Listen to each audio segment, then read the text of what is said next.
Businessman Opinion.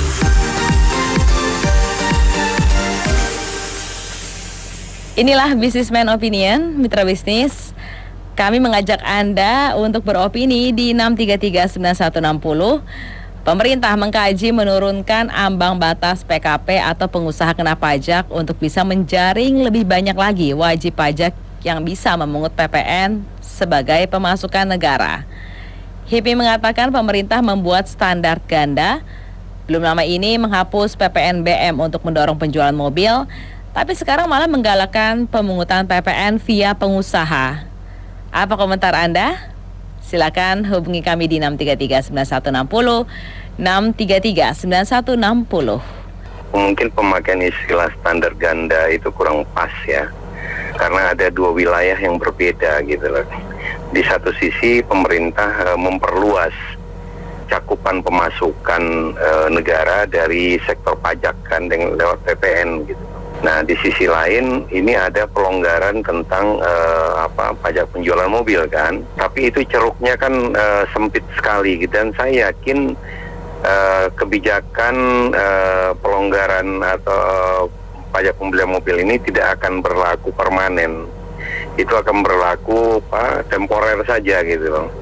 Situasi ekonomi sudah membaik kembali, ini pasti pelonggaran pajak pembelian mobil ini akan dicabut lagi gitu loh. Nah itu satu ya. Yang menanggapi soal perluasan pemasukan pemerintah lewat PPN tadi, sebenarnya itu sesuatu yang wajar saja.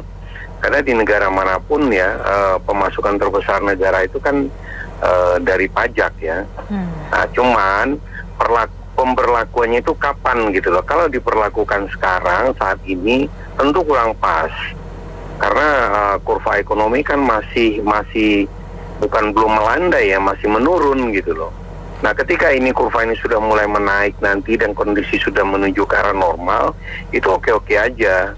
Tetapi juga harus dicatat, itu harus dibarengi juga dengan kebijakan-kebijakan yang membuat situasi usaha itu dipermudah dalam artian bukan tidak memenuhi standar-standar normatif ya.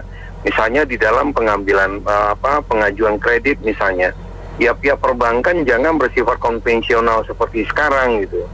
Ada kelonggaran-kelonggaran buat pengusaha terutama UKM ya, tidak sesulit sekarang untuk mendapatkan kredit modal gitu loh. Juga di dalam izin berusaha juga harus relatif lebih dipermudah sehingga siapapun yang ingin terjun ke dunia usaha itu tidak lagi mengalami kendala-kendala birokrasi perizinan yang panjang dan rumit gitu loh. Iya. Nah, jadi memang harus sejajar seperti itu.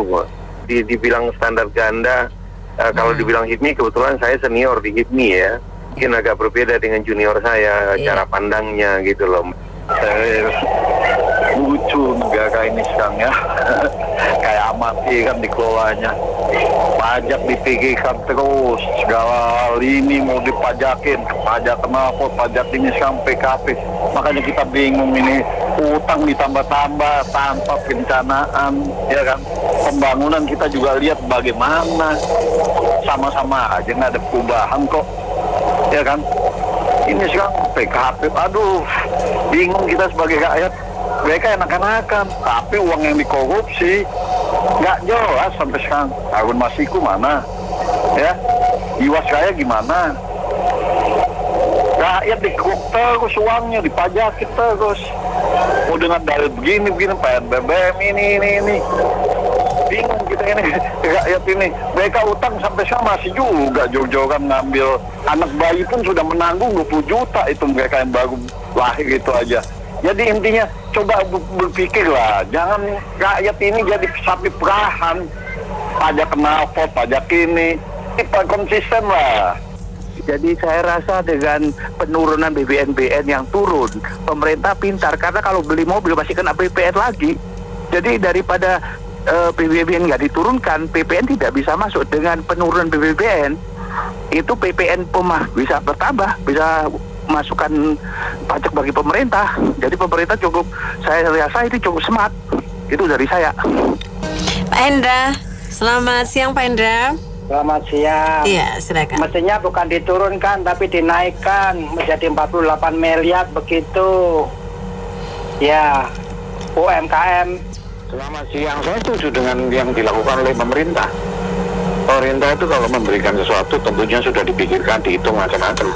Pasti mungkin banyak perusahaan yang bandel daripada yang patuh pajak, makanya dibuat seperti ini. Terima kasih. Yang Pak, kalau saya boleh kasih pendapat sih, kalau mau pendapat pajak itu meningkat, itu sebenarnya bisa melalui jaringan, kan ada Gojek apa segala macam ya.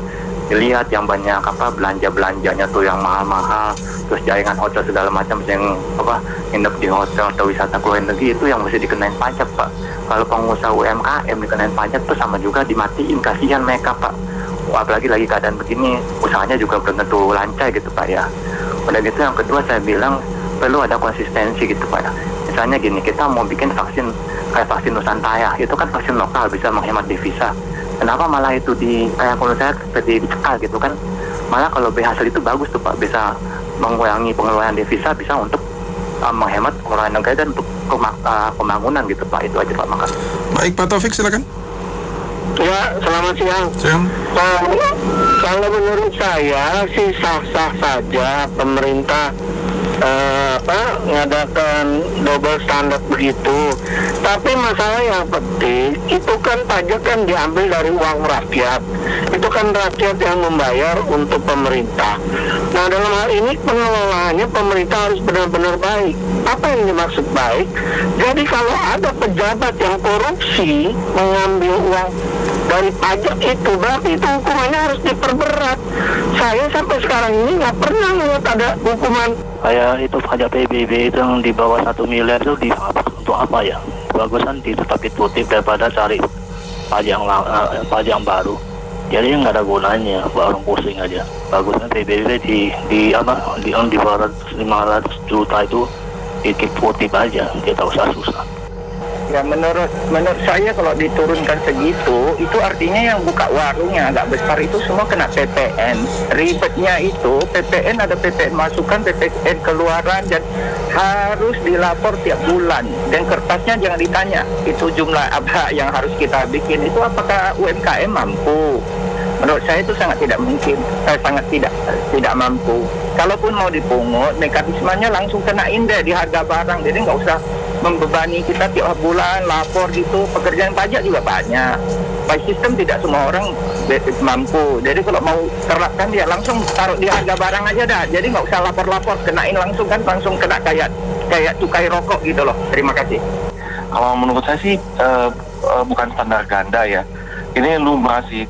Ya mungkin saya salah. Jadi di satu sisi itu yang penghapusan PPNBM itu kan maksudnya biar tujuan utamanya biar lapangan kerja itu bisa diserap lebih banyak ya. Kalau orderan sepi kan, kalau orderan banyak kan jadi dia mungkin ada tambah overtime, ada segala macam itu penambahan lapangan kerja baru.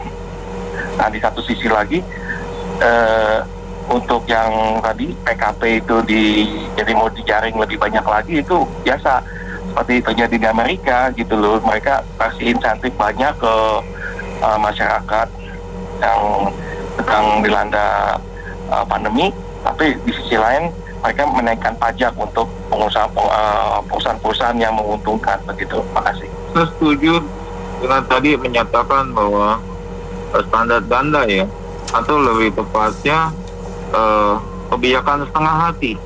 Jadi satu sisi seperti mau melonggarkan, tapi di sisi lain juga diperketat gitu. Jadi ya ini pemerintah sepertinya belum memahami pengusaha yang sedang babak belur begitu loh. Jadi masih juga mencari apa bagian pajak yang sudah dikorbankan, lalu mencari sumber pajak yang baru lagi begitu. Saya pikir pada masa-masa ini sampai pandemi selesai barulah banyak hal yang memang harus dilonggarkan supaya perekonomian kita tumbuh begitu. Jangan baru jalan dikit lalu dilonggarkan, diperketat, longgarkan, perketat. Jadi ya itulah setengah hati. Terima kasih. Baik Mitra Bisnis, kami sudah dulu sesi Businessman Opinion untuk kali ini. Terima kasih atas partisipasinya. Saya Anita Wijaya.